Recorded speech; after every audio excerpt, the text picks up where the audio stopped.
Thank you to everyone for joining us today. Over the past week, the Employment Department has released the employment numbers and the unemployment rates for Oregon and all 36 counties in July. This gives us a snapshot of Oregon's jobs recovery before the rise of the COVID-19 Delta variant that we've seen in recent weeks. And that snapshot shows what's been a strengthening jobs recovery in Oregon so far this year. Statewide, employers added 20,000 jobs to non-farm payrolls in July. And so far this year, they've added nearly 75,000 jobs. The state has regained 7 out of 10 jobs that were lost in the spring of 2020. Oregon's unemployment rate has also improved. It improved from 5.6% in June to 5.2% in July. That was a significant drop in the unemployment rate over the month and continues a trend of rapid improvement. Just since the beginning of this year, Oregon's unemployment rate has fallen by 1 whole percentage point. And in the 15 months since we reached our all-time peak unemployment rate of 13.2%, Oregon's unemployment rate has improved by 8 full percentage points. Oregon's labor force has been growing and more unemployed workers have been getting jobs. Now, 2 of Oregon's sectors of the economy have grown notably and now have more jobs than they did before the pandemic recession. The first is professional and technical services. Now, this includes companies that provide architectural, engineering, and design services, computer design, legal services. Collectively, in July, they had 3,300 more jobs than they did in February 2020. And the second is transportation, warehousing, and utilities. This includes package deliveries and the distribution systems that get them to our doors. After rapidly adding jobs in 2020, the industry has slowed its hiring a bit, still remains 1,900 jobs above its pre-pandemic level. And even sectors of the economy that were hit hardest in the initial part of the pandemic, and sectors that have been struggling to recover, they've been seeing gains recently too. Leisure and hospitality added 7,100 jobs in July. That was 1 out of every 3 jobs added over the month going into Oregon's bars, hotels, restaurants, and entertainment places.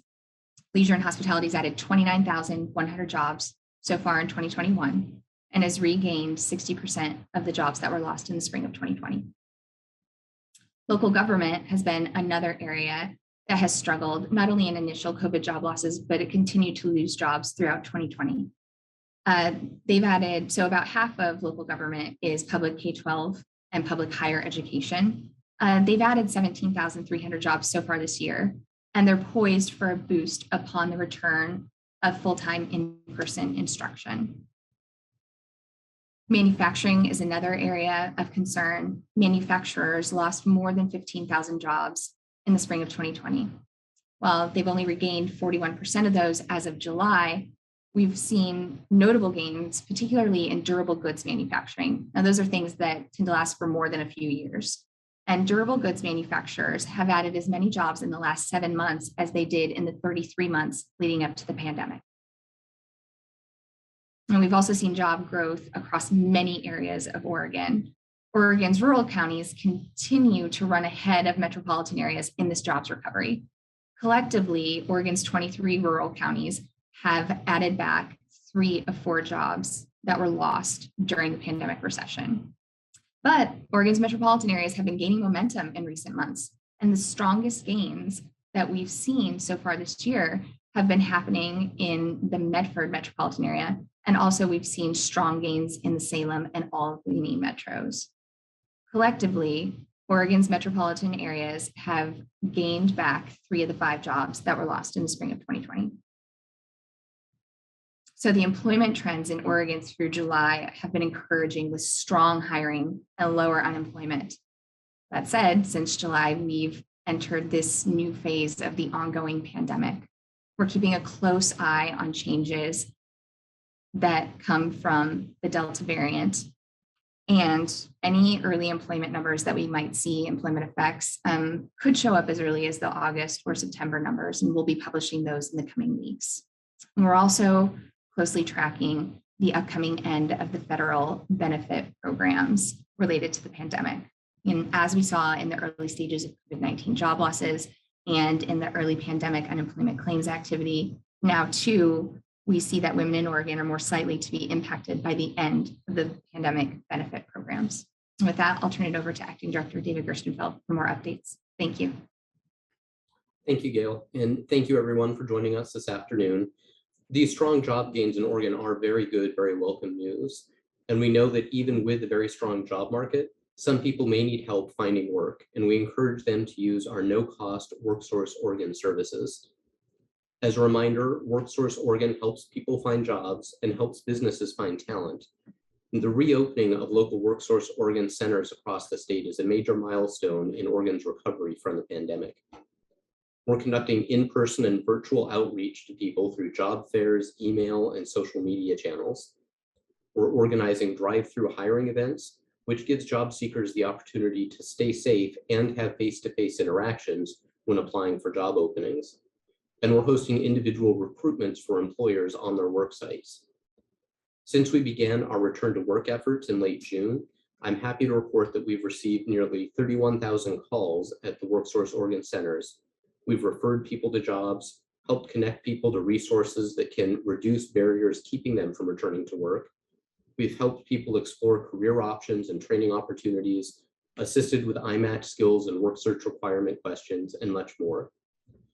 A reminder that to ensure the safety of our employees and of visitors and to prevent the further spread of COVID-19, masks must be worn by all employees and customers in the WorkSource Oregon centers.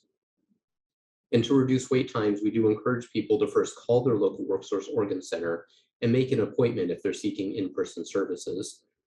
Of course, people can also continue seeking WorkSource Oregon job assistance virtually and over the telephone. Like so many other employers in Oregon, the Oregon Employment Department is also hiring. And this is a rewarding place to work filled with dedicated and caring employees who are focused on helping people. People who want to make a real positive difference in the lives of others can visit unemployment.oregon.gov, and near the bottom of the quick links area, click on the We're Hiring link. We know that it's upsetting for people to get a notice saying they've been overpaid unemployment insurance benefits and need to repay them, especially right now. Recovering money that people owe us is an essential part of protecting employer taxes that in turn pay those benefits to people when they need them. It's something that we do with compassion and with the most flexibility possible to minimize the impact to people with outstanding debts.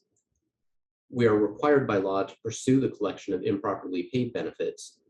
However, we want to help people through the repayment process and make sure they know what options they have. And fortunately, federal and state law changes during the pandemic have given us more flexibility to help people in these situations. We encourage everyone with an outstanding overpayment balance to reach out to us and set up a payment plan based on their ability to pay. People can also ask to have their debt deferred until they're able to repay it. And if circumstances change, they can reach out to us to request that their payment plan be adjusted. Importantly, in many situations, we can either defer collections if the person is facing some sort of hardship, or even completely waive the debt. And that's just one of the reasons why it's so important for people, if they receive a notice about an overpayment, or if they receive a call or an email from us, that they respond back to us so we can help them with either a payment plan, deferment, or waiver. People with an overpayment can request a waiver or hardship deferral at unemployment.oregon.gov. And turning to the benefit programs that we're paying out, as a reminder, the federal pandemic benefit programs, and these are PUA, PEUC, FPUC, and MEUC programs, those expire on Saturday, September 4th. And that means that the last week for people to claim those benefits is the week that starts September 5th.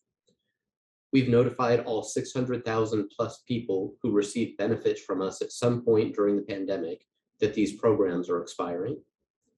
We know there's a lot of anxiety with the temporary federal benefit programs expiring September 4th, even as COVID-19 numbers are increasing in Oregon and across the country. We want to make sure that people know what assistance is available now and when those temporary federal benefits end. And that assistance includes things such as rental and housing assistance, healthcare services from the Oregon Health Plan, the Supplemental Nutrition Assistance Program, or SNAP, and 211.org.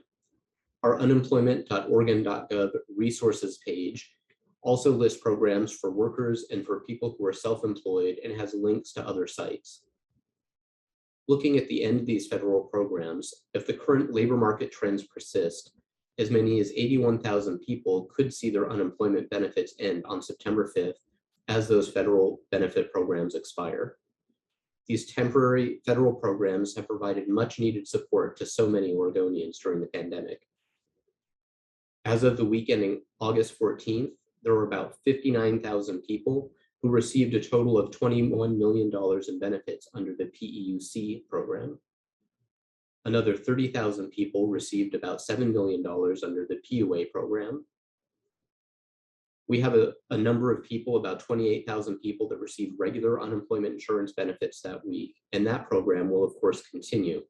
But the federal FPUC plus-up benefits that go to people receiving benefits under almost any benefit program were about another $36 million that week. While we've all been closely watching the impact of the Delta variant on the economy, at the Employment Department, we have been seeing a trend recently of fewer people claiming benefits each week, as more and more people are now back at work. To give a sense of scale of the benefits that these federal programs have paid over the course of the pandemic, looking just at the three major programs, the FPUC, PEUC, and PUA program, they've paid a total of about $6.3 billion in benefits.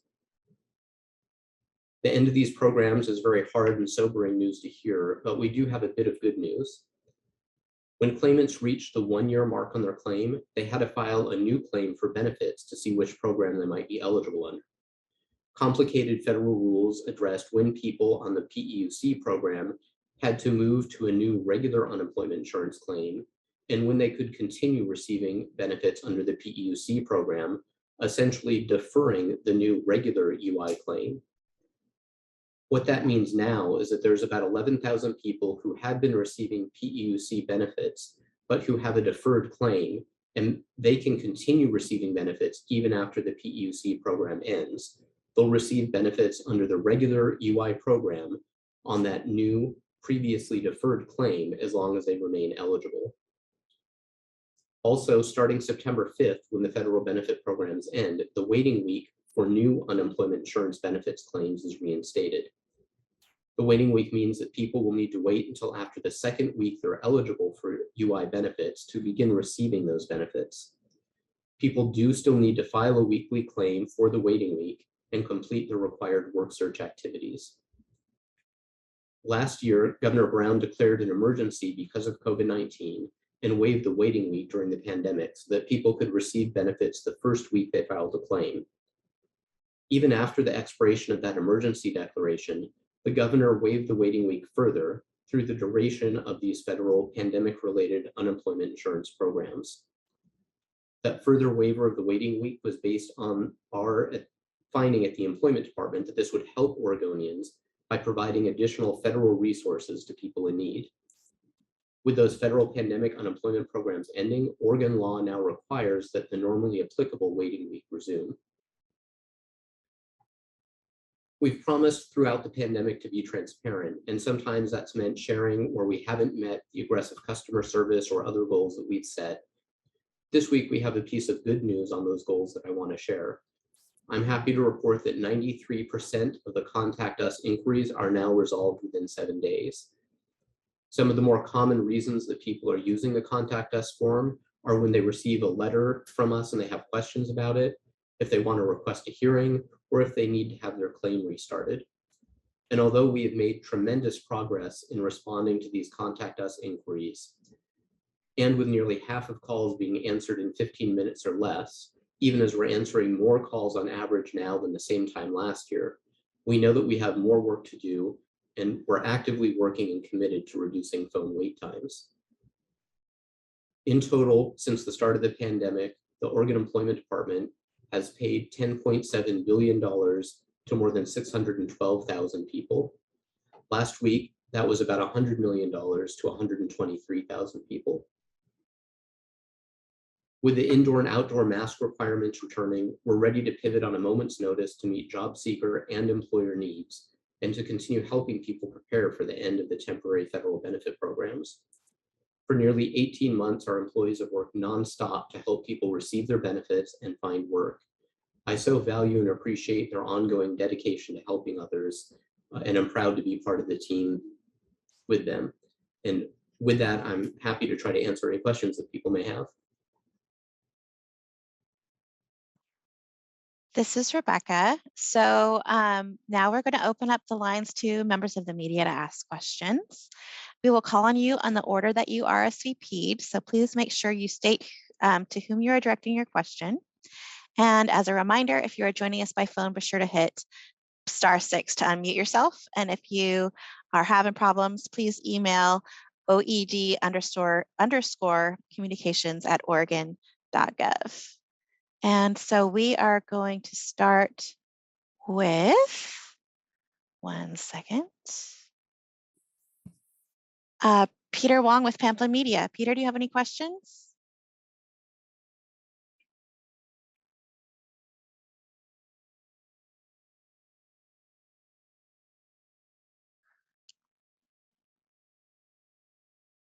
Peter, there you go. Okay, here we go. Sorry. I believe this one's for David. I've heard some national news reports, but I thought I'd better ask you directly about what is the law or what are the rules that apply if an employer requires employees to get COVID shots and an employee does not, for some reason, it does not have a valid legal reason to do so, and the employer lets that person go. Does that result in the employee not being able to collect unemployment benefits as a result, since it was for cause? I think you get the gist of what I'm asking here. And I've heard this in the national context, but I don't know what rules, if any, apply to Oregon. So That's a good question, Peter, and we have been getting that or variations of it quite a bit lately. And at a starting point, these do get very fact specific, and we're actually required by federal law to look at each situation individually. So I can't give one answer that will be an absolute bright line answer for all of these situations. But there are some general kind of tenets to this that I think show how it works. And one of the key things that we look at is whether the issue involved is a reasonable expectation on the part of the employer. And I want to be clear that this isn't the employment department making a value judgment as to whether it's a good or a bad policy. We give employers quite a bit of leeway to run their business the way they want. But when looking at benefit eligibility, it's really looking at whether the standard they set was a reasonable one.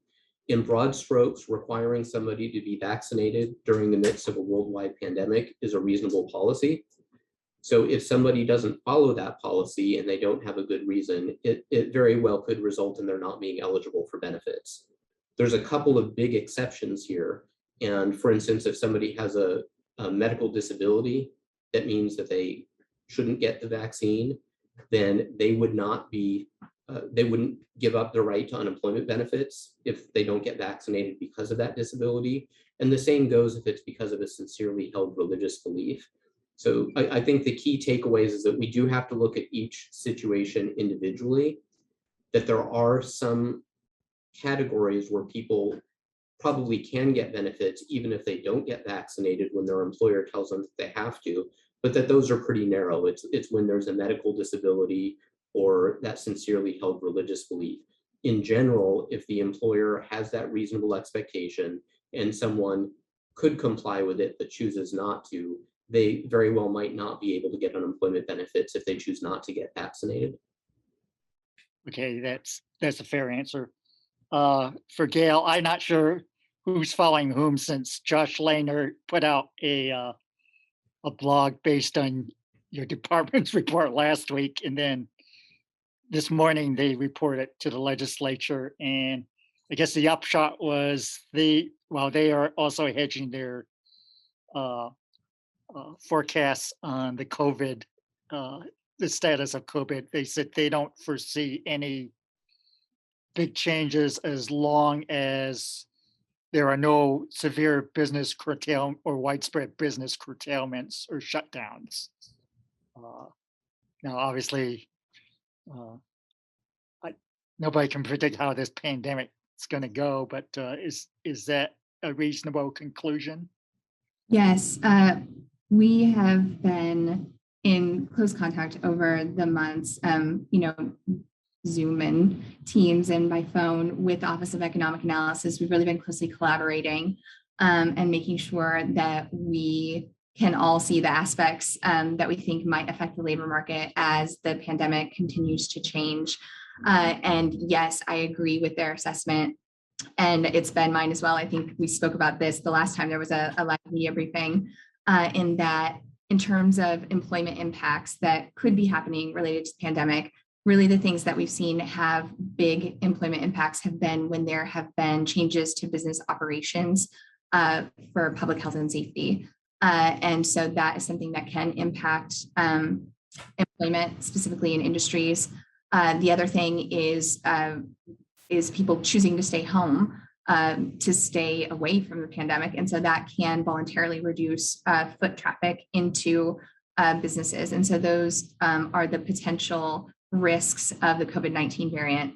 That said, I also agree with the assessment that we expect this recovery to continue. We've experienced a prior wave after the initial COVID-19 pandemic hit us, and we've seen that created a temporary lull in what has otherwise been a rapid recovery. And so we know that that is something that is possible. And we're just keeping an eye on everything going forward and how case rates and how different things happen and what people choose to do as consumers based on it. Okay, thank you.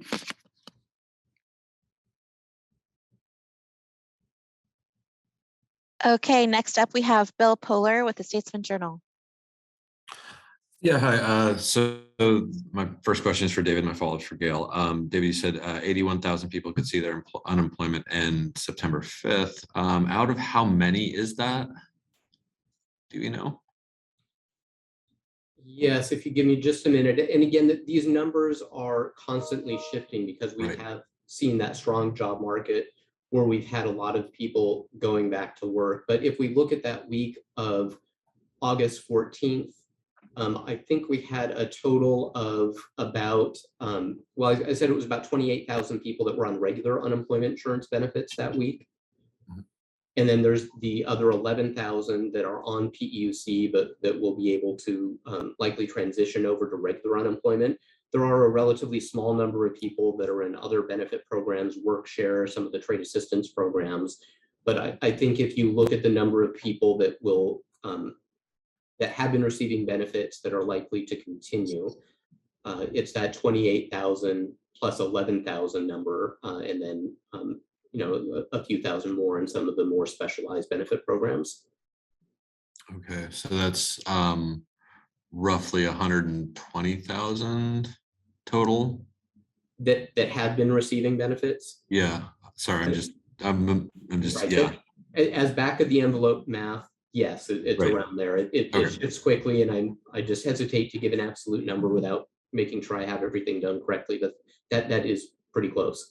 Right. Okay, totally understand. So Gail, with that many people dropping off, in theory, dropping off unemployment, is that going to crash is that going to solve our unemployment rate if those people are not receiving unemployment? Are we going to be down to like 1.2% unemployment in this state? Or, I'm just throwing out a number, not literally 1.2%, but you know what I mean. So I do think that we will see, we'll see unemployment insurance benefits, those programs ending. And I think we're going to see, again, it's hard to have, a bright line or a solid conclusion on it, just because it really depends on what's happening in those individuals' households.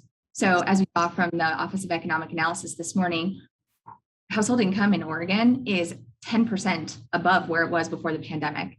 And so if I am somebody who has been, in the spring, we had 32,500 people that said that they were sitting on the and they were not actively looking for work because of a pandemic related reason, either kids that were home from school, or I have an underlying health condition and I'm afraid to do a frontline job. So if unemployment insurance benefit ends and I'm one of those people, if my household income is strong enough and I've got a second earner, I may wait out this Delta variant for a little while longer, right? I do expect that there is going to be some breakthrough in terms of people with kids going back to full-time in-person school when that happens, that are going to be available that weren't before. We talked months ago about how it was 1 out of 6 people in Oregon's labor force had all available adults working in the household and had kids. So I do expect there to be some there. I do expect there to be some end of benefits that move people back into employment. But that said, that has not been a breakthrough in other states that ended those benefits early. There's research that's just been out in the last week where they took a look at the 25 plus states that ended benefits early. And of those people that went off benefits, 1 out of 8 ended up in a job by August. So I think that there's just way more to it than unemployment benefits alone in terms of what's going to happen. Now, longer term, like I said, I do think we're going to see, an uptick in recovery just because of some of these sectors that are going to be able to fully reopen and because of continuing improvement. But longer term, it's not going to become vastly easier to find workers in the coming years. We have these structural things with an aging workforce and more looming baby boomer retirements. And also we've had lower net immigration into Oregon. It's been going down each year for the last few years, even before the pandemic. And that's due to things like housing affordability and other factors. So I think there's just a whole lot at play. I do think we'll see some loosening in the labor market, but I don't expect to see a widespread long-term structural change from it. That's fascinating. Thank you so much, Gail. I really appreciate that. And thanks also, David. Okay, next up we have Tom Cusack with Oregon Housing Blog. Hi, Dave. Hi, David. I want to go back through those calculations that we just talked about. I think I heard you say essentially about 80,000 people are projected to lose their pandemic unemployment insurance out of a universe of 120,000. So that would be about 2/3. Sure. Right. Roughly, that's about what we're looking at. And so my question is, has there ever been a period in the entire history of the unemployment insurance program in Oregon where 2/3 of the people who were receiving unemployment insurance lost their unemployment insurance? And second related question is I'm guessing the percentage of people in those programs who are people of color is probably similar to what's in the regular insurance program. What would be the projection for the number of households who are people of color who might be losing their unemployment insurance? So I don't have that breakdown by household in front of me. We do know that this pandemic hurt certain populations a lot more than others. And Gail mentioned women who certainly were disproportionately harmed by the pandemic recession. Households of color also disproportionately felt the economic hit. And that's one of the reasons that we're really focused with our reemployment efforts and working with all of our partners in the WorkSource Oregon centers of really doing what we can to help those communities and to help people not just get a job, but to really find jobs that are going to help them well into the future and be good long-term career options. But that is some of the hard work that's ahead of us and a lot of communities in Oregon. In terms of whether we've seen something of this magnitude of the number of people losing benefits at once, we haven't gone back to look at that specific question. There have been times in the past where there have been extension programs that have ended when there were still very large numbers and percentages of people that were on them. So for instance, at the end of the Great Recession, there was a really high percentage of people that were long-term unemployed that had used up all of the regular unemployment benefits and were on these federal extension programs. And those federal programs ended and a lot of people lost their benefits then. I don't know whether it was 2/3, it was a significant amount. It's a little bit of a different situation here also because quite a few of those 2/3 are people that are on PUA, and that's a whole group in Oregon and nationally that before was never able to get unemployment benefits. So it probably is a higher proportion now, just because that brand new program that was designed to help people that normally can't get unemployment, that PUA program is now ending, and that has never happened before because that program has never existed prior to the pandemic. Okay, thanks.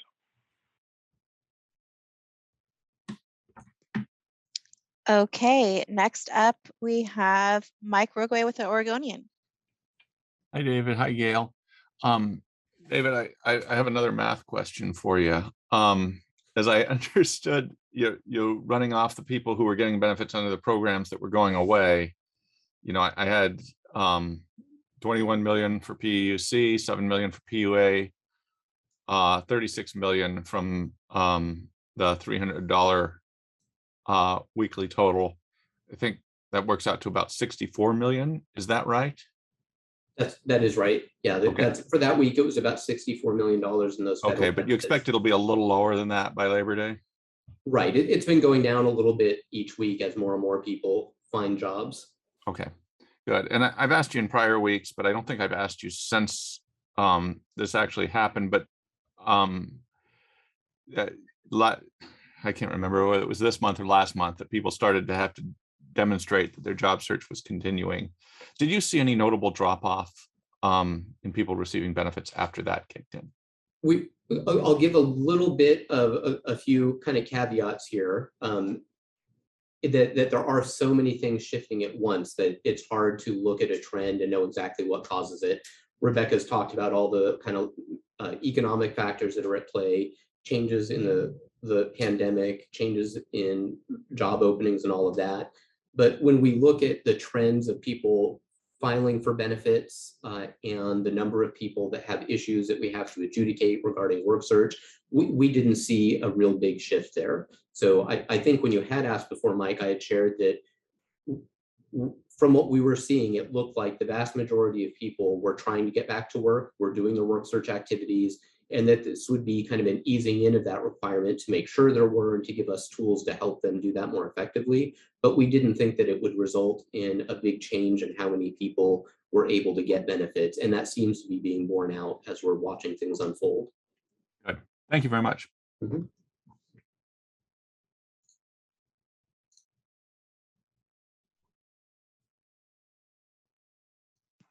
Next is Kate Davidson with OPB. Hi, I had a quick question about the PEUC.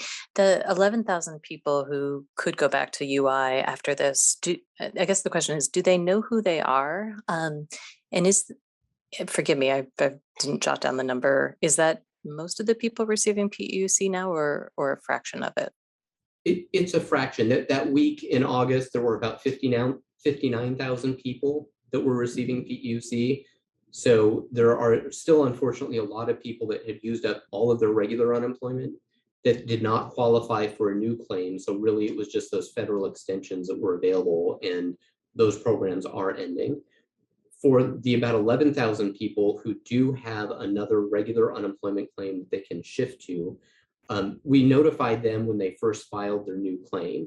So these are people that were receiving PEUC benefits and then became eligible for a regular unemployment claim. So at that point, we did notify them, you have this regular unemployment claim eligibility, but because you can continue to get more each week under PEUC, you will continue to get benefits under that federal program. For some people, that may have been very recent. For some people, it may have been quite some time ago. So we did just recently send notices out to people to let them know if they're in that category where they have that deferred regular unemployment claim, and that they'll be able to just keep filing their weekly claims, and our employees will do the work to switch their claim over to that regular unemployment program.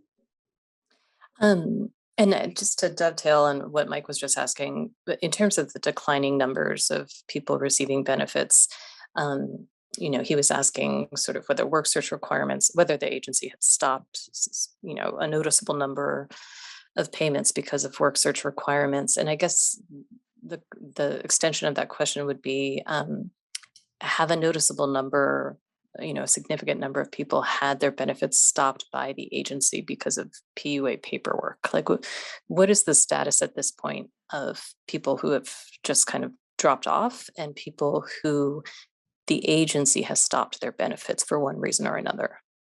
And I think you're talking specifically, so correct me if I'm misunderstanding the question about for the PUA program, the people that federal law required to give us their proof of employment or self-employment status. Yeah. So I don't have those numbers directly in front of me at my fingertips, but we've been watching it closely. We did have to deny benefits to people. Frankly, the number of denials kind of each week has gone way down because we have gone through the vast majority of that work when people either didn't give us anything, which was the case in quite a few situations, so they never submitted anything. And we told them that, as we had warned them, that means that federal law requires us to stop their PUA benefits. In other cases, people did submit documents that did not meet the requirements, and we stopped their benefits. We've actually been going back through reviewing that, and a number of those people have resubmitted new documents or additional documentation, and we've been doing a lot of outreach to them to let them know what was wrong with the original documentation that was submitted. So we've actually seen a number of those people who at some point had those benefits stop because they hadn't then given us the federally required information. Since then, they did give us the required information, and we were able to resume giving them their payments and the back weeks of payments. Okay, thanks. I was hoping that I could interject for just 1 second, because I know a lot of people have been very interested in the CLIF and programs and math. And I just want to kind of level us all up at the CLIF point, if it's possible. So the way the estimate is for when we reach the benefits cliff, it looks by our best guess that there will be about 36,000 people who will be facing the PUA cliff. There will be about 56,000 that will be facing the PEUC cliff. And then there will be 11,000 people in addition that were on PEUC, but then will transition back to a regular unemployment insurance claim. I know that we only have numbers about how much we've paid under each of those specific programs from a couple of weeks ago. And I don't know what those numbers will be a couple of weeks from now, but I'm hoping just to try to give everybody a level context instead of everybody trying to do their own variation of math to figure out what that ultimate outcome is going to be. Thanks. Thank you, Gail. We appreciate it. And then last up is Dick Hughes with the Hueisms. Thank you very much, and welcome, Rebecca. I think these questions are for David. And the first is, are you doing contingency planning or crisis planning or whatever it would be in case there are new restrictions, business restrictions, which then cause sudden decrease in employment, if that makes sense? It does, and it's something we're watching really closely. So we are looking at that. We're planning for it. We're still constantly shifting people from one body of work to wherever the most urgent need is. So we are watching closely. We're prepared to react very quickly. Some of the changes that we've implemented during the course of the pandemic mean that we'll be able to deal with that much more quickly than in the past, even if there is a big increase in the number of people seeking benefits or reaching out to us. That includes, I know for the first several months, I think that I was doing these media briefings, we were talking about how quickly we could process those initial claims, and that was taking months. We have that process going to where the vast majority are handled. I think we're at about three or 4 days as of today. And even when we've seen really large spikes in the number of initial claims, we're able to adapt to that very quickly and get those processed incredibly quickly. We also have a lot more employees who have a lot more training and have built up a lot more experience. So I don't want to hide the fact that if there's a lot more work coming in, that just means there's a lot more work coming in that we have to do.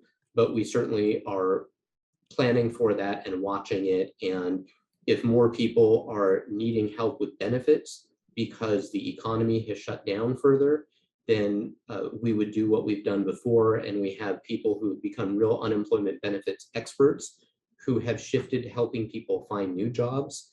And if that isn't the most urgent need because the economy has slowed down further, then they would pivot back and help us with the benefits again. So we're watching closely, and I think that we're in a good situation to respond quickly to whatever the unknown future from the pandemic holds. Thank you. And then I just wanted to also follow up on what you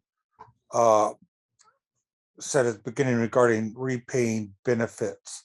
Do you have a sense of how many people are being asked to repay benefits? Is this something that's come up a lot more recently? And, I'm just asking for more context. Sure, and I can give you a little bit of context, and unfortunately I don't have all the data points in front of me. It is coming up more as we go through the pandemic, and there's a couple reasons for that. One is that just more people have been claiming for longer, and as time goes on, it's a weekly benefit program, all of them are. So each week is an opportunity where there could be something that impacts someone's eligibility, or we get more information after the fact about weeks where people had previously received benefits. There have also been a lot of retroactive changes to the programs, and as we implement all of those changes, it can impact how much people were eligible to receive before. And sometimes that means an overpayment. Fortunately, there have also been those changes that I mentioned to federal and state law that give us more flexibility.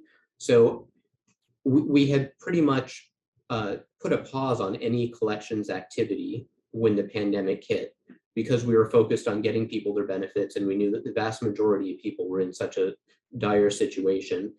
We're not allowed to do that permanently, and we have an obligation to resume those collection activities, so we are. And as we do that, the issues are coming up more, but it's coming up partially in the context of us really wanting people to tell us if they think they're eligible for a waiver of that overpayment, so that we can process that waiver and kind of remove that from a worry for them. So it is coming up more now. That's also part of kind of the natural cycle when we see a recession, where you initially see a big increase in people seeking benefits. There's a big increase in benefits being paid out. And over the course of time, that then ultimately results in more overpayments being identified. We do appreciate the additional flexibility that we have now of how to work with people to really even better mitigate the impact that it has on them.